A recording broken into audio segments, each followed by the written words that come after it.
السلام علیکم ورحمۃ اللہ وبرکاتہ۔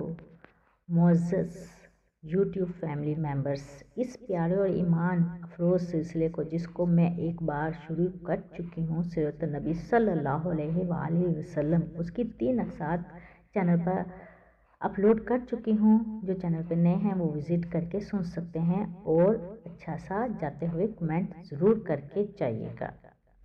سیرت نبی صلی اللہ علیہ وآلہ وسلم کی قسط نمبر 4 آپ کے سامنے لے کر حاضر ہوئی ہوں۔ ابرہہ کے ہاتھی کو اٹھانے کی مسلسل کوشش جاری تھی کہ اچانک سمندر کی ایک طرف سے ان کی طرف اللہ تعالیٰ نے ابابیلوں کو بھیج دیا۔ وہ ٹڈیوں کے جھنڈ کی طرح آئے۔ دوسری طرف عبد المطلب مکے سے داخل ہوئے، حرم میں پہنچے اور کعبہ کی دروازے کی زنجیریں پکڑ کر ابرہہ اور اس کے لشکر کے خلاف فتح کی دعا مانگی، اور ان کی دعا یہ الفاظ تھے: اے اللہ، یہ بندہ اپنے قافلے اور اپنی جماعت کی حفاظت کر رہا ہے، تو اپنے گھر یعنی بیت اللہ کی حفاظت فرما۔ ابرہہ کا لشکر فتح نہ حاصل کر سکے، اس کی طاقت تیری طاقت کے آگے کچھ بھی نہیں۔ آج صلیب کامیاب نہ ہو۔ صلیب کا لفظ اس لیے بولا کہ ابرہہ عیسائی تھا اور صلیب کو عیسائی اپنے نشان کے طور پر اپنے ساتھ لے کر چلتے تھے۔ اب انہوں نے اپنی قوم کے ساتھ لیا اور ہرا پہاڑ پر چڑھ گئے، کیونکہ ان کا خیال تھا وہ ابرہہ کا مقابلہ نہیں کر سکیں گے۔ اور پھر اللہ تعالیٰ نے پرندوں کے جھنڈ بھیج دیے، اور یہ پرندے چڑیا سے قدرے بڑے تھے۔ ان میں سے ہر پرندے کی چونچ میں پتھر کے 3 ٹکڑے تھے، اور یہ پتھر پرندوں نے ابرہہ کے لشکر پر گرانا شروع کیے۔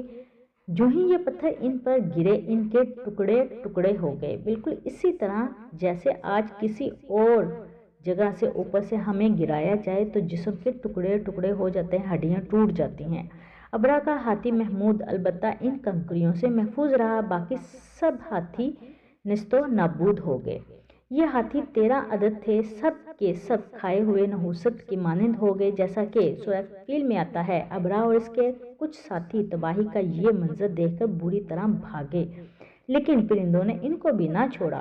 ابرہہ کے بارے میں طبقات میں لکھا ہے کہ اس کے جسم کا ایک ایک عضو الگ ہو کر گرتا چلا گیا، یعنی وہ بھاگ رہا تھا اور اس کے جسم کا ایک ایک حصہ الگ ہو کر گر رہا تھا۔ دوسری طرف عبد المطلب اس انتظار میں تھے کہ کب حملہ ہوتا ہے، لیکن حملہ آور جب مکہ میں داخل نہ ہوئے تو وہ حال معلوم کرنے کے لیے نیچے اترے، مکہ سے باہر نکلے۔ تب انہوں نے دیکھا سارا لشکر تباہ ہو چکا ہے، خوب مال و غنیمت ان کے ہاتھ آیا، بے شمار سامان، سونا چاندی بے تحاشا تھا۔ لشکر میں کچھ لوگ ایسے بھی تھے جو واپس نہیں بھاگے تھے، یہ مکہ مکرمہ میں رہ گئے تھے۔ ان میں ابرہہ کے ہاتھی کا مہاوت بھی تھا، جو محمود کو آگے لانے میں ناکام رہا تھا۔ ہمارے پیارے نبی کریم صلی اللہ علیہ وآلہ وسلم اس واقعے کے چند دن بعد پیدا ہوئے۔ آپ جس مکان میں پیدا ہوئے وہ صفا پہاڑی کے قریب تھا۔ حضرت کعب احبار رضی اللہ تعالیٰ عنہ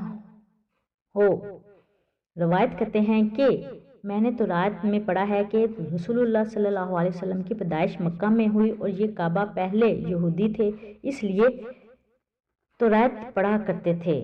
دنیا میں آتے ہی حضور اکرم صلی اللہ علیہ وآلہ وسلم روئے۔ حضرت عبد الرحمن بن عوف رضی اللہ تعالیٰ عنہ کی والدہ کہتی ہیں کہ جب حضرت آمنہ کے ہاں ولادت ہوئی تو میں وہاں موجود تھی۔ آپ صلی اللہ علیہ وسلم میرے ہاتھوں میں آئے اور غالباً وہ دایا تھی۔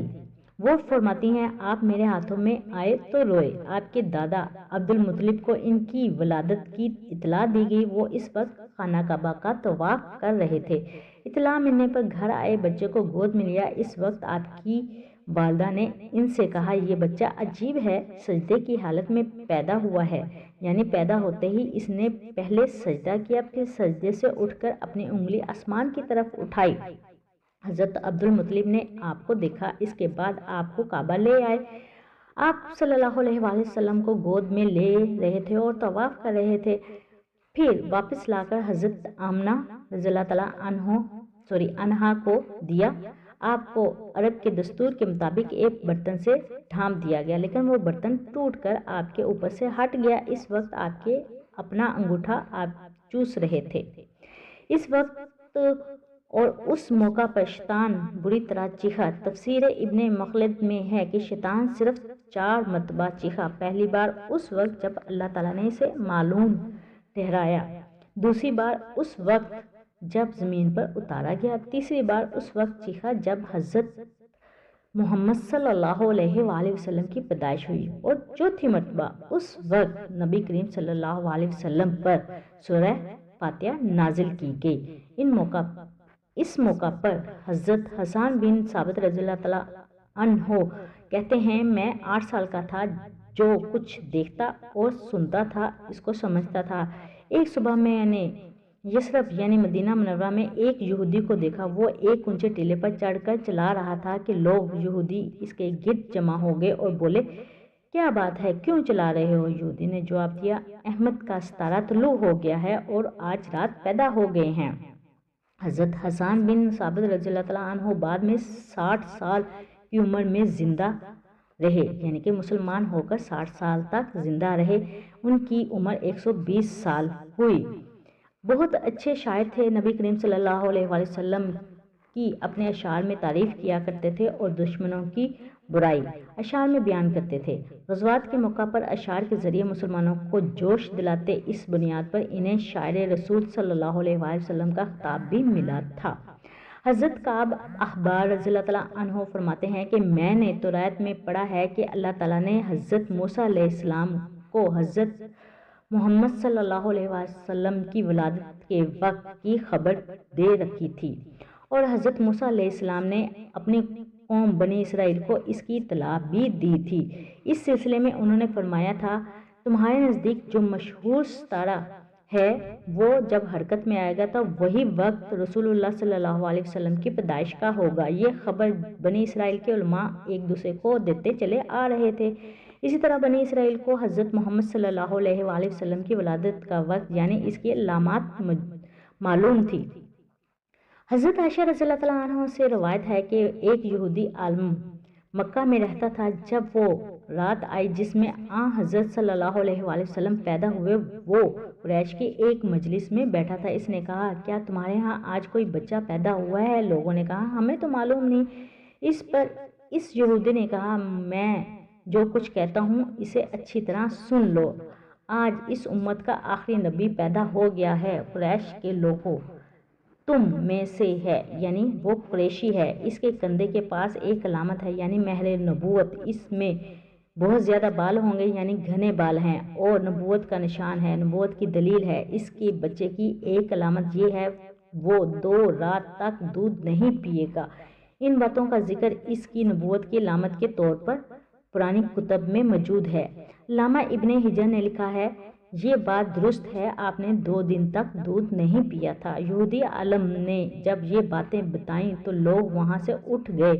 انہیں یہودی کی بات سن کر بہت حیرت ہوئی تھی۔ جب وہ لوگ اپنے گھروں میں پہنچے تو ان میں سے ہر ایک نے اس کی باتیں اپنے گھر کے افراد کو بتائیں۔ عورتوں کو چونکہ حضرت آمنہ رضی اللہ تعالیٰ عنہا کے ہاں بیٹا پیدا ہونے کی خبر ہو چکی تھی، اس لیے انہوں نے اپنے مردوں کو بتایا، ذرا اچل کر وہ مجھے بچہ دکھاؤ۔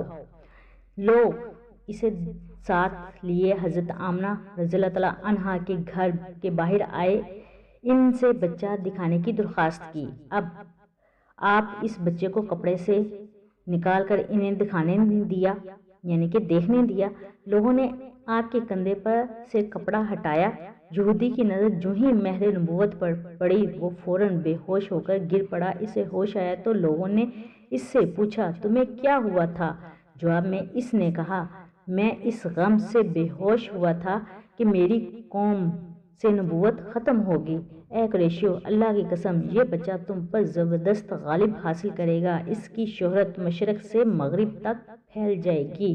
اگر آپ کو یہ میری سٹوری بہت پسند آئی ہو تو اچھا سا جاتے ہوئے کمنٹ ضرور کیجیے گا، اور یہ سلسلہ ابھی جاری ہے۔ انشاءاللہ نیکسٹ ایپیسوڈ یعنی کہ قسط نمبر 5 لے کر ضرور حاضر ہوں گی، اور اس پیارے اور ایمان افروز سلسلے کو میں نے شروع کیا ہوا ہے۔ اگر آپ کو پسند آیا ہو تو آگے ضرور شیئر کیجیے گا۔ دعا میں یاد رکھیے گا۔ اللہ حافظ۔